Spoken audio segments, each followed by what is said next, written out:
তুমি যেই মুখ নিয়ে বলো বাংলাদেশ থাকবে না, স্পষ্ট হাদিস শুনে রাখো, গাজওয়াতুল হিন্দ সেটা সত্য বিষয়। আল্লাহর নবী বলেছেন সেই যুদ্ধে মুসলিম তাওহীদের জনতাই বিজয় লাভ করবে।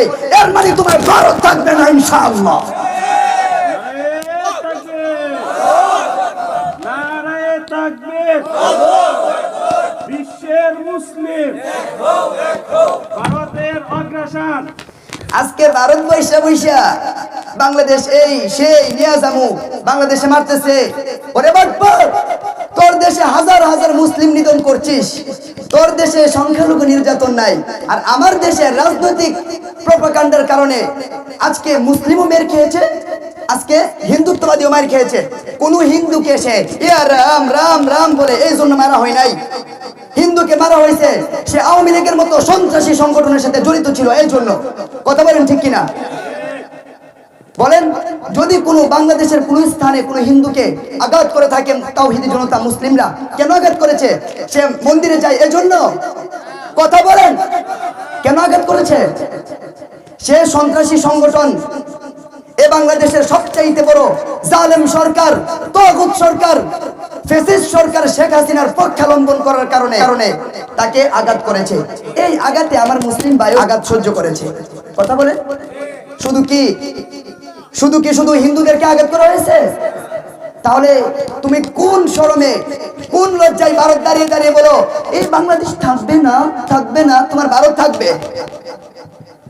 তুমি যেই মুখ নিয়ে বলো বাংলাদেশ থাকবে না, স্পষ্ট হাদিস শুনে রাখো, গাজওয়াতুল হিন্দ সেটা সত্য বিষয়। আল্লাহর নবী বলেছেন সেই যুদ্ধে মুসলিম তাওহীদের জনতাই বিজয় লাভ করবে। এর মানে তোমার ভারত থাকবে না ইনশাআল্লাহ। নারায়ে তাকবীর, বিশ্বের মুসলিম, ভারতের অগ্রাসন।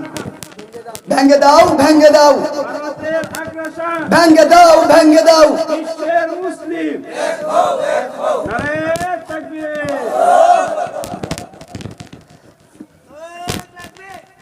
আমরা মুসলিম হয়েছি, আমাদের ইতিহাস আমরা ভুলে যাই নাই। ও মূত্রখুরের দলেরা শুনে রাখো, এদেশের দিকে যদি তোমাদের রক্ত চক্ষু দিয়ে দেশকে আগ্রাসন করতে চাও, আল্লাহর কসম করে বলি আমরা 1957 থেকে রক্ত দিতে দিতে 2024 পর্যন্ত দিয়েছি, তবু আমরা কারো গোলামি মেনে নেই নাই, একমাত্র আল্লাহর গোলামিকেই মেনে নিয়েছি। অতএব তোমার মতো নরেন্দ্র মোদী যদি লক্ষ নরেন্দ্র মোদী থাকে, এক মুসলিমের আল্লাহু আকবারের সামনে তুমি এই মাটিতে লুটিয়ে পড়তে বাধ্য হবে। এদেশ ছোট, এদেশ দখল করে নিয়ে যাইবা, এদেশের মানুষ আঙ্গুল চুষবে? বলেন, যারা 71-এ স্বাধীনতা এনেছিল এখনো তারা মরে যায় নাই তো? তারা এখনো আছে। আর 71-এর পর 24 আবার গণঅভ্যুত্থান। আল্লাহ, আমরা দেখেছি নিজ চোখে কিভাবে রক্ত দিতে হয়, কিভাবে রক্ত দিতে হয়। ওর হিসাব, প্রত্যেকের বাড়িতে বাথরুম নাই তো?